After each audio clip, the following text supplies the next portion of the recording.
Hello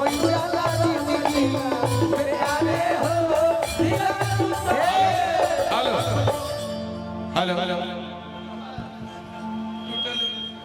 hello hello वाह वाह ये भी भोजपुरी की शेरनी ही है। आप लोग जो अभिवादन करने के बाद तालियां बजा के कीजिए आप लोग। क्या बात है। गोलू इधर आओ। नाम के पहले जी लगाओ।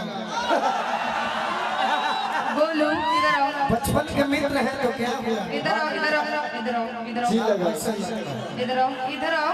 आप बुलाए हो तो मैं आई हूँ, नहीं तो फिर कोई बात ही नहीं है। तो हम प्यार से बुलाए तो इधर आओ इधर आओ। तो हम भी तो बोल रहे कि इधर आओ इधर आइए इधर आओ इधर आइए। इधर आओ।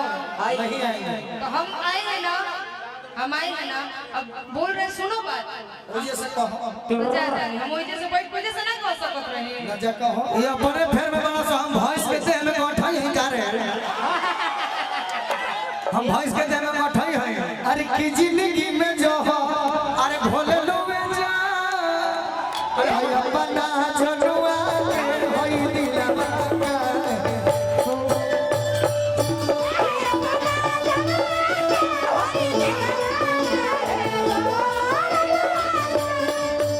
अरे दोसरा से नाता जोड़े लुए जा दोसरा से नाता जोड़े लुए जा तो अपना जनुआ के होई दिलवा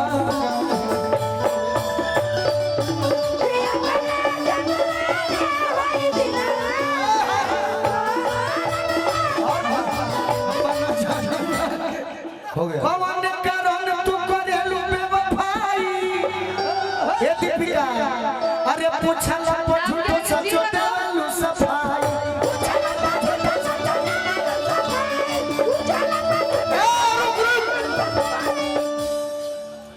आजकल हमारा को लोग कहता कि तू हमार भैया हो। भूख लगा दिल का रे रोत रहे से लोग कहता कि तू भैया हो। अरे मंच पर गावे को हम भैया हो गईनी तू समनवा अब मुदैया को हो गईनी तू समनवा अब मुदैया को जब से पवलू हो भारत के तो भैया को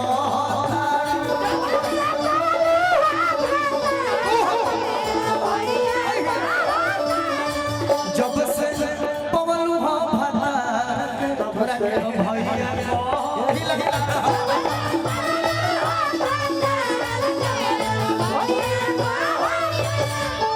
अरे कौन कारण तू करेलू बेवफाई पूछला पछू छोटा छोटा बेलू सफाई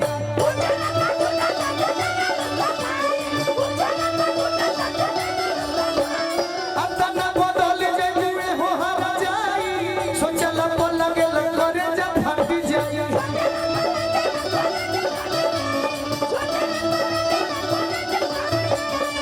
कि दोसरा के ओढ़ अरे हेलुए जा अपना जनुआ के होई दिलवा काहे ओढ़लुए जा भैया ये अपना जनुआ के होई दिलवा तो मगे रह जा कोनो दिक्कत नहीं के चलता सहिल मको हम जाइबू त जा जा अरे अइबू लवट के नखरी आई है ना अच्छा अगर गीत से ज्यादा कोई बात जो गीत आपके पास है मैं आज से नहीं हमसे बहुत बहुत उम्र में बहुत छोटे 8 साल छोटे भाई लेकिन आज मैं इसको अपना सीनियर मानता हूँ मंच के माध्यम से। एक बार मेरे भाई के लिए तालियां बजाइए आप लोग। काफी बात कर ले भाई। अरे सहिला को हम जाइबू त जा अरे अइबू लवट के नकरी आई खाना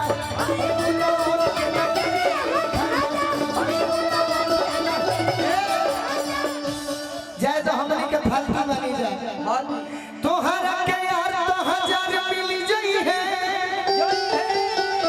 अरे जिंदगी में फेर नहीं है गोलू राजा जिंदगी में फेर नहीं है गोलू राजा अरे चमन के कराना के कराना छोड़ लुए जा के कराना छोड़ लुए जा अपना जरुआ में हई लवाना होई छोड़ लुए जा ये चला आ भैया ये अपना जरुआ में हई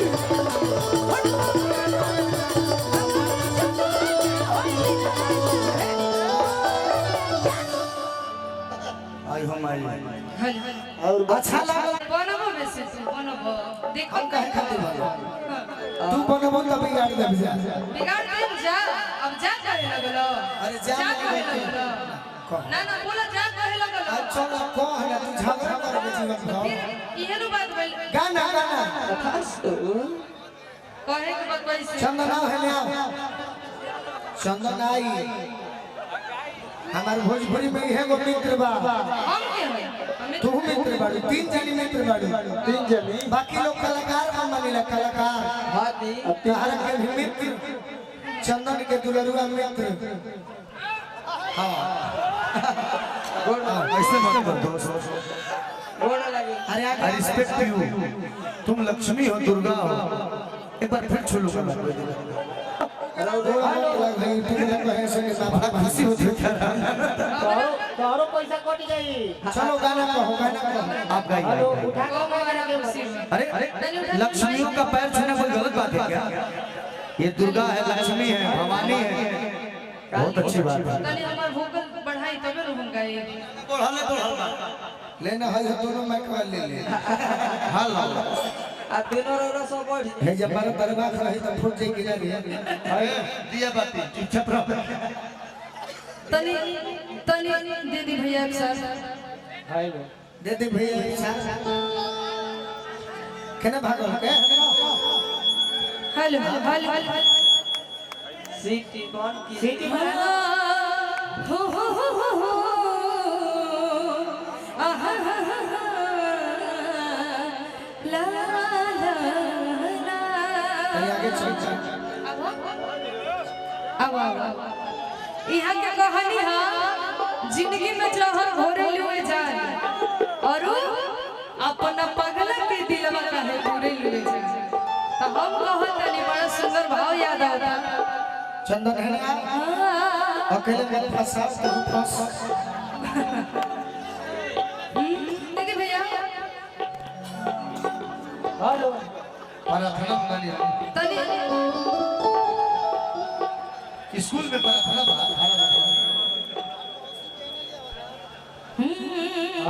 मेन माइक कि जिंदगी बेकार बाटे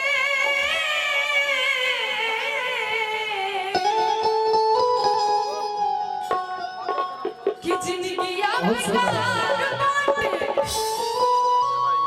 अरे मरना के दिया के करा बहुत नहीं बता सब पे कहत नहीं सुनो सब पे मने लोग बतिया सुनो खाली हमारे हाथ आगे चलते हैं तेरे हाथ में घोर लगल बा तनी तनी तनी देखो अतना जल्दी पोलियो मार देले बा सुनो ना चलो तने दुखी बाड़ी हमरो मेरा उतार नहीं खराब नहीं थे हम कहां को सो ये राई है खड़ा हो जाए तो तू कर सामने कुछ नहीं थे अरे हम सही बात वो हमारे से मत करो हां झगड़ा ना है हम ना गाइए कर जरे हम तारा समझ नहीं खिला आप तो बात मत कीजिए आप तो बात नहीं है आप गाइए सावधान लगा तो लोग बोने ही है तभी ये बहुत बड़े सीनियर कलाकार है भाई इनको गाने ऑर्डर ऑर्डर हम जानते हैं अरे पगला कहां भी कुछ भइल है अब तो गाड़ी हम लाइन पर ले ले रहे वैसे वैसे सुधरा के देखो क्या बड़ा था क्यों भुला चल है अच्छा मैंने कुछ बोला है क्या तभी वो कुछ नहीं खे बोलने अभी गाने लगा होती है पगला है ने भाई अगला बात हम ना गए गाना चल हम तो मानी जाऊंगा अरे हम चुपचाप बानी भाई, हम कहा कुछ बोलते हैं। हेलो भगा खमोय हमार धोल धोल भैंस लेवाल मार देल। दीपका जी, कमेटी के आदेशानुसार आप मंच पर आ जाइए। दीपका जी, आप कमेटी के आदेशानुसार आप मंच पर आ जाइए। दीपक भैया, अध्यक्ष जी, सब लोग यहाँ आपका इंतजार कर रहे हैं। आप आइए। आप इतना जल्दी रणभूमि छोड़ दीजिएगा, क्या बात है यार। चलो रुपए को अरे बेटा जल्दी कोई रणभूमि छोड़ देगा। अरे मैं यार हाँ बोलना नहीं चाहता। बोलेंगे, मौका मिलेगा तो ये अनिल बोलेगा यार। पहला बार अच्छा बोलिए।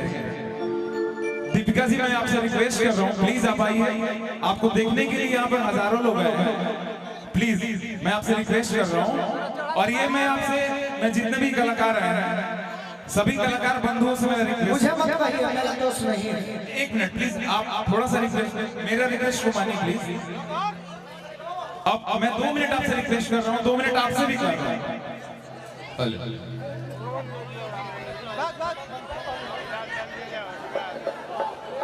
2 मिनट प्लीज, 2 मिनट बैठिए आप लोग प्लीज, 2 मिनट बैठिए प्लीज।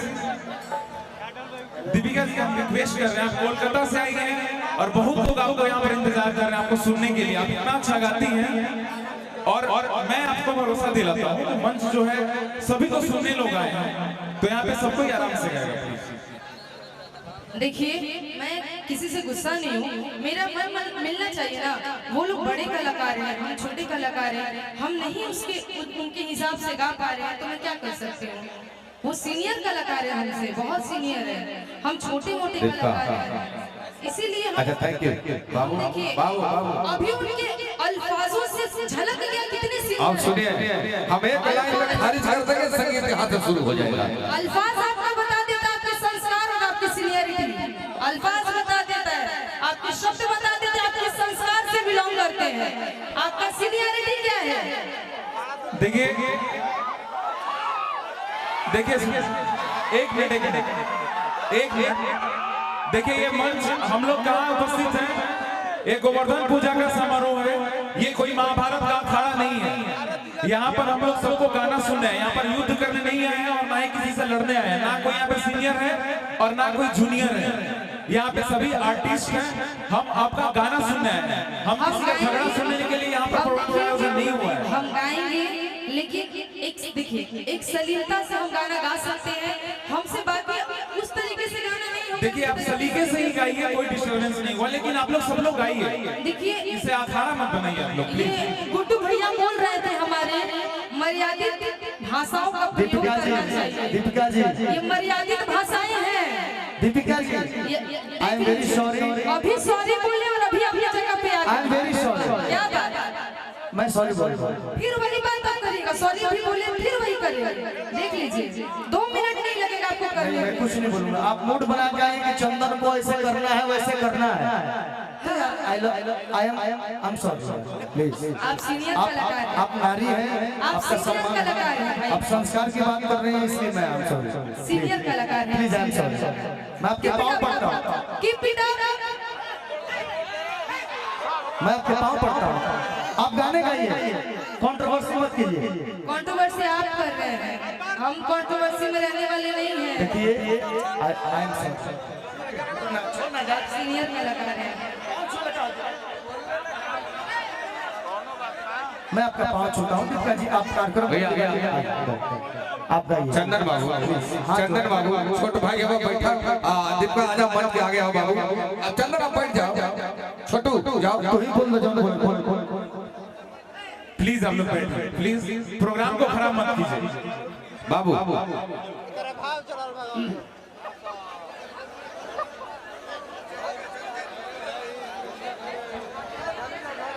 गोलू गोलू गोलू उड़ो दीपिका जी प्लीज आप बैठिए। बड़ी चलो चंदन है, चंदन शांतो जी, चलो हेलो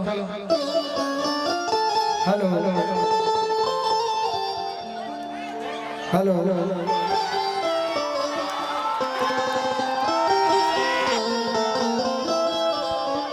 कोई मेरे समाज को ये ना कहे कि तुमने अपने समाज में बुलाकर मुझे बेइज्जत किया, इसलिए मैं आपका पैर पड़ रहा हूं। मैं कुछ नहीं बोलूंगा, मैं कुछ नहीं कहूंगा आपका ये। तुम गलत नहीं हो, तुम गलत नहीं हो, मैं स्वीकार कर रहा हूं। तुम गलत नहीं हो, क्योंकि कलाकार आते हैं किसके लिए? हमारे लिए। हम उन्हीं के रूसन सनी जगावे खातिर ना। दीपिका भी हमारे मित्र होई, लेकिन आज के मंच पर उनकर गलती बा क्यों नहीं खीगा। हाँ, दीपिका हमारे मित्र होई, हम उनका के बड़ी सम्मान से बोलौनी है। वो अइली हम भी, लेकिन उनका मिला जुला के राग भ के बात बा, काम निकाले के चाहिए, कार्यक्रम करे के चाहिए। और मंच के बाद दुख मंच न होता ना की बात। चलो हम कुछ गीत सुना दी, ओकर बाद हम हमार दोस्त ना एक जना हमार दोस्त में चढ़ाई आ चंदन के भी दोस्त में चढ़ाई के केहू लड़की के हमने के बेइज्जत करे नहीं जाए। हम लोग मरते हैं अपने श्रोताओं के बल पर। कमेटी जहाँ जाते हैं वहाँ चाहते हैं कि हमारी कमेटी हमारा भाई है, हमारे श्रोता भगवान है, और कुछ हम नहीं चाहते। चलिए छोटू भैया दीपिका, हाँ हाँ हाँ कर दे दीपिका फिर भी अगर हम ई जवानी बा पलानी में फंसो। एक सेकंड अभी भी वक्त बा। ये कार्यक्रम के तरी बेजाय मत के ते कार्यक्रम के संभाल ली हो। चंदन जोरे कोई हो चाहे मत कोई हो, बाकी अच्छा बात बोल के ये कमेटी खाती आ चंदन खाती गोलू खाती सबका खाती को तू कोई हो सीरियस ना होना, तू अकेले कोई हो, बाकी कमेटी के नाम खराब ना होना के चाहिए। हमारा चंदन के नाम ई जवानी बा पलानी में फंसो। ई जवानी बा पलानी में फंसो। भतार बाड़े बहरा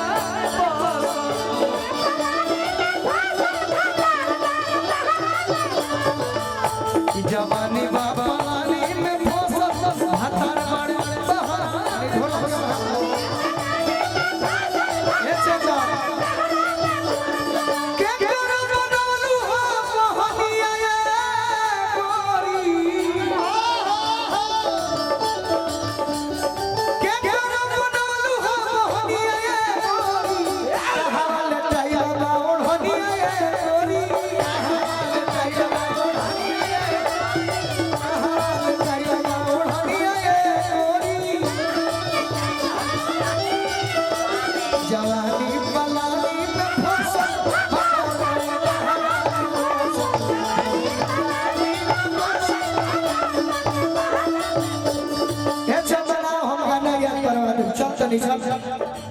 अपन कला दिखाओगे भाई। काफी काफी तू भाई। अब क्या कर लगा गावे लगा। अरे किपी रहो के चैला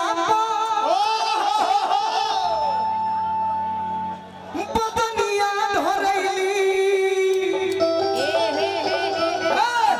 जो है में पटिया दोनों आंख पर धरैली बिरह भैया बिरह के चैली पर बलनिया पथिरैली। जो है में पटिया दोनों आंख पर धरैली।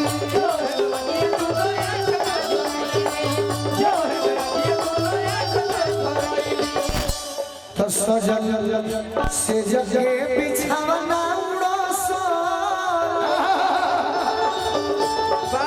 सजल से जगे बिछावना उड़ोसो। भतार बाटे बाहर हरसो।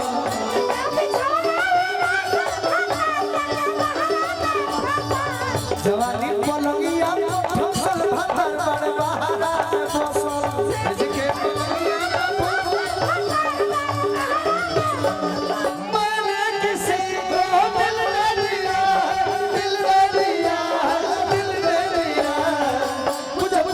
पूछो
कि अगिया लावे दया दिन के होसा अगिया लावे दया दिन के होसल हतार बट पहला में बसल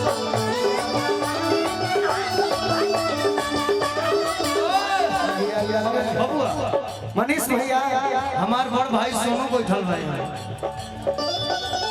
दूगो सोनू बने एगो हित हो एगो भाई है एगो सार लगे हाथ संयम मत जादू सुने लागी में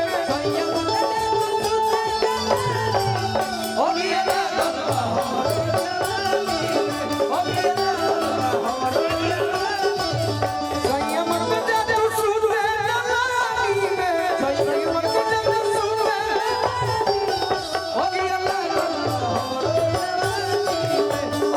दीपक भैया जल्दी कह केने झुराई वाले रे ए चंदन ए भैया अगिया लावे दया दिल के होसल हथार बड़ बहारा लागे दया के होसल भाव गाँव का अब तो चले दूसरा गाँव कि आज कल है यही अवसर में रही के आज जखम जितेंद्र से भाग गई कह के हाय हाय हाय दिलवा जो है हीरो दे हो भोसल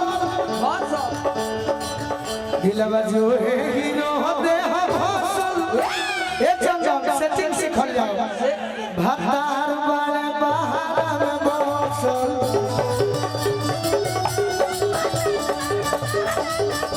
अगिया लावे दया दिन के होसल भतार